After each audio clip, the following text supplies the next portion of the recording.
போனால் திரும்பாது கிருபை நாட்களை தள்ளாதே. திரும்பு மனம் திரும்பு, பரலோகம் சமீபமே. விரும்பு இயேசுவை விரும்பு, அவர் வருகை சமீபமே. திரும்பு மனம் திரும்பு, பரலோகம் சமீபமே. விரும்பு இயேசுவை விரும்பு, அவர் வருகை சமீபமே.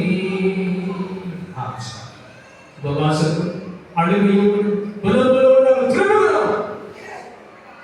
படைப்பிலே நாங்கள் ஒருவேளை கலக்கத்தை உண்டுபிடிப்போம். இன்றைக்கு அதை நாங்கள் மாற்றுகிறோம். இந்த இடத்தை விட்டு செல்லும் பொழுது எல்லா சூழலிலும் இவர்களை உண்டாக்கிறவர் தான் அவருக்கேற்ற வாழ்வு. மனுஷரை பிரியப்படுத்துவதற்காக மனுஷரை பிரியப்படுத்தினால் உத்தமம் கட்டுவிடும். உண்மையை கட்டுவிடும் சொல்லி உங்களை நாங்கள் அறிந்து கொள்வோம். புது வாழ்வு அழைத்து செல்வோம். நீ ஆமென்.